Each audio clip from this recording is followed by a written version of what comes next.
Well, hello, listeners, and hello, Sam. Hello, Marcus. How are you doing? I'm very well, thank you, mate. And it's your turn to speak this week, I believe.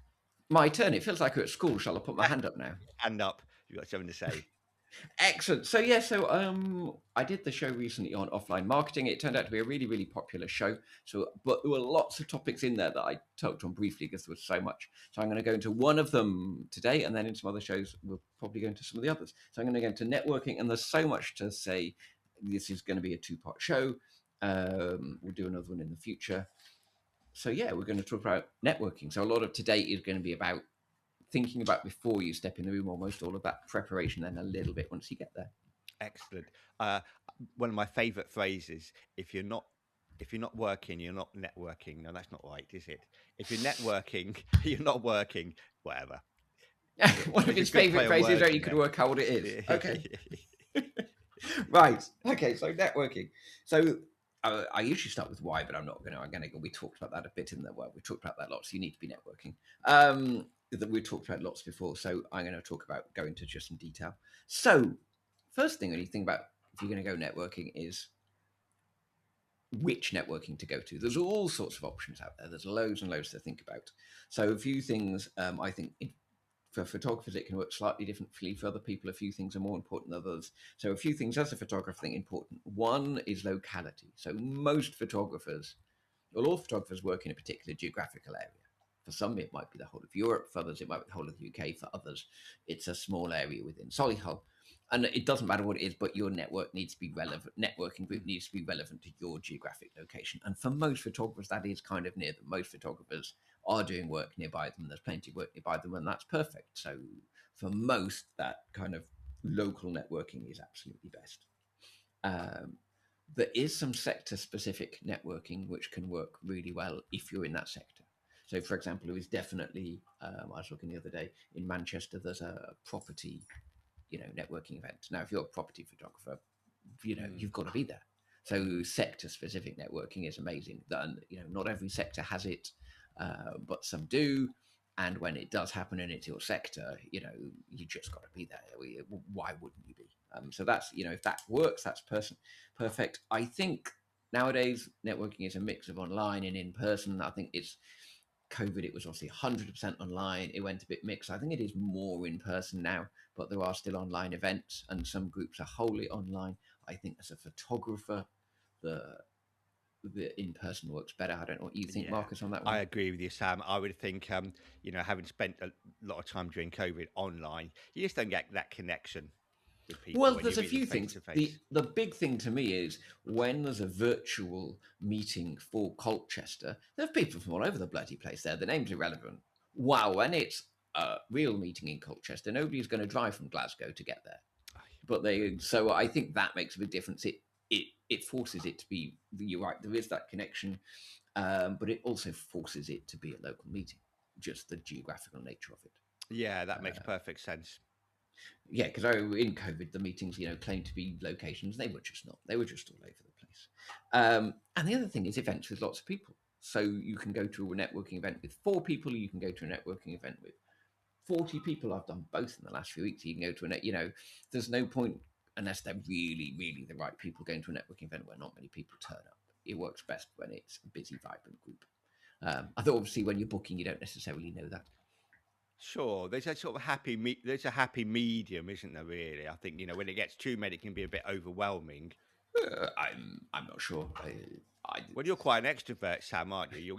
Well, we both are. We're quite gregarious. For some people, it can be going into a room Yeah, full of if you people can be find quite daunting. networking daunting, then yes, the bigger groups could be. Well, it can work two ways. The bigger groups could be more daunting, but in some ways, in smaller groups, you're forced to speak to particular people, and if you find those particular people awkward to speak to, you can't get away. Well, there's more Yeah. people to escape to in a big group. Just got to go and speak to them now. Yes. So yeah, and then so lots of these are membership groups. So I think definitely try before you buy. Do not go and sign up online to any net. Yeah, sign up to go, but do not sign and pay a membership fee. Go and try these groups, see what they think, see how they work for you. Um, Definitely go, and they all let you try at least a couple of Yeah. times, and that's definitely worth doing. I mean, Sam, do you think there's more to be gained from if you pay for a group, there's more skin in the game, as it were. You've got more Oh yeah, commitment. I think 100%. I think the pay. I'm definitely not saying don't pay, because I think once you've found a group that works for you, regular ones can work really well.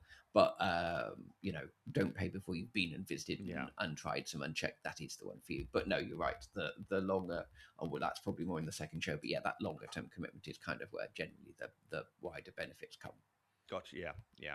Um, And yeah, Sam, they don't, and the classic networking used to be in, like, in your pub, in a golf club, in like on a 5K run or a cycle ride. There's other ways, isn't there? Or just it doesn't need to be business focused groups. no, there's all sorts of things. Yeah, well, somebody's trying to persuade me to go to paddle in Oh, South London for tech people at the moment. I mean, how niche is that? But that's just perfect, isn't it? That's Really. it. Yeah. I mean, in some ways, I think the key with a lot of those is they say you don't have to actually be able to be good at this. It's everyone come along and have a go and enjoy it. In some ways, it's easier to do the networking when you're doing something else, because you're not suddenly all, what am I going to Exactly. say? I'm trying to balance my cup of coffee, and you just kind of makes it more natural in some ways. Exactly. This whole. I mean, I love that phrase, finding your tribe. Yeah, that's it. That's a bit of what it's about. Um, cool. So there's that. I put down a few red flags. If you go into a group, I think one of them is low numbers. If you go into groups and there's not many people there, then it's like, Mm. you're probably not going to gain much. And I think some of them can get a bit of the cult of the personality and the cult of the group getting over actually what you gain from the group. You have to be a little bit careful with that. They can be, very cultish.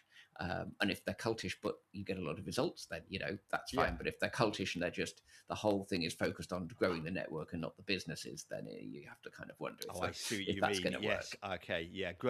As opposed, yeah, growing the group as opposed to Yeah. growing the business. And there Yes. is always a focus on that, because if the Yeah. group grows, it helps your business, but Yeah. it's where the focus is on that as well. There we go. So where to find them? So if you're looking for local things, where to find them? So ask local businesses. They could well be going to them. And frankly, just Google. There's loads out there. I don't think there's any shortage of networking groups out there. Oh, So I'm just going that's to it. So LinkedIn. LinkedIn that's is it. They're full of easy to networking find. groups. And who organise them? So I think kind of probably, I don't know what you found, Marcus, they kind of go into three groups, probably, who organises them. One is there are networking organisations. So there are organisations that do nothing else but networking for profit groups. Absolutely nothing wrong with it. Can work well, but that's one group.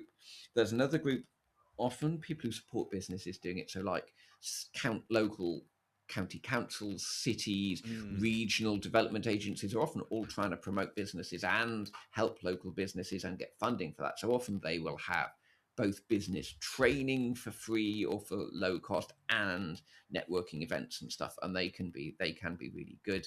Um, they can be really good. And then also individuals. So often it's people like business coaches and stuff. People who are well connected and want to be more well Mm. connected often organise their own kind of networking groups as well. And there's nothing wrong or right with any of those. There's just different organisations doing different things. Quite. Yeah. So then, before you go, what do you need to do? So preparation.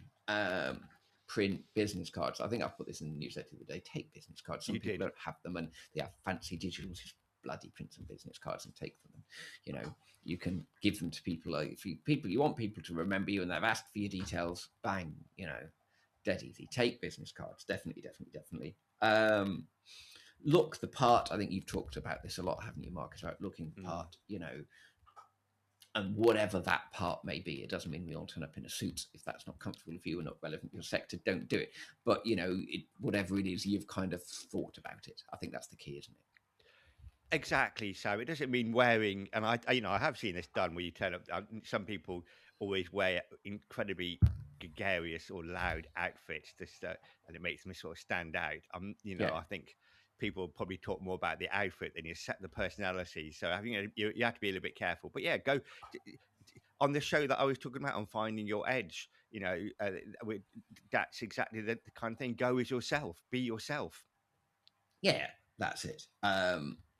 So there's that.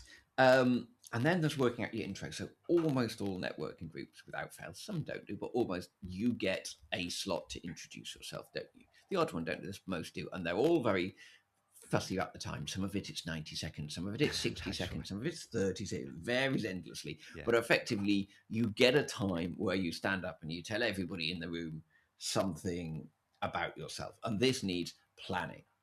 If you do not plan it, it will be a bloody disaster. It's Mm. very, very simple. And it's helpful if you know the time. And if not, you're almost going to have a few different options and kind of try Yes. and mix it together. So this is definitely something you need to think about quite a lot. So what do you need to make sure you definitely include? You need to make sure you include your name and your business. That's obviously pretty key. You need to include kind of who you help, um, kind of what you do, who you help, very briefly. Um, what can be nice is a quick story. And I'm not talking a rambling thing. You've only got a minute or 90 seconds. But, yesterday I got a call from Linda and I just did a, new LinkedIn profile for a month ago. And she just said she's got the new job, you know. Just a little something Yeah. can be really nice. Yes, indeed. Make it a bit more personal. And what's really important to me is tell them who you want to speak to. So often you're trying to work out the connections from people in the room, and so many people. It's not just photography; it's all sorts of businesses. Oh, I Accountants do this, and they go, yes. "Why do you want to speak to?" Well, anyone who wants photography, really. Yeah. I And you're like, "Well, incredible. who do I think? Who do you know who knows photography? Well, how do I, as a web designer, how does the person there who's an accountant, and how does the person there who's selling aloe vera gel know who wants their photograph taking? They don't. Yeah. So what you need to do is go along and go, right, what I really want to speak to is dentists in Solihull. And then they all go, "Ooh, well, that's interesting. I know a dentist in Solihull." Exactly. I'll give them that details. And you will get connections that way. Sal, I was just amazed on how many networking groups I've been to where they say, "I'm looking for SMEs," or this, Yeah. and you're right. As soon as you say that, people just blank out, don't they? Well, I They don't turn know. off. Yep. Yeah, but yeah, if 100%. you say, like you said, a dentist. I mean, oh, I've got oh, my dentist. Yeah, I know. It's such an easy thing to talk about, but I've seen people do it so rarely. That's it. And it's got to be enough where people will probably have one or two connections. Because if it's suddenly where they've got 10, there's no, they're forgetting. Poof. Well, if Yeah. it makes them think of one person or two people, they'll probably tell you. They'll make a little note and they'll come and catch up with you or drop you an email afterwards or something. So something really, really Yeah. specific. A prop can help. So if you've got your camera or something like that, just can be a bit more memorable. And almost 60 seconds isn't long. If you've got a camera, you've told people what you do. You know what I mean? Just it can make you a little bit more memorable. Just something to think about. So you need to plan it. You then need to memorize it.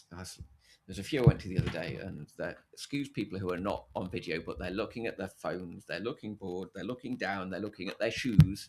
Yeah, Well, while memorize. they're talking. Do not read it. Yeah, do not read while they're doing their 60 Oh seconds my because lord. they've written it on the phone. Do not read it from your phone. Bloody memory, 60 seconds or 90 seconds.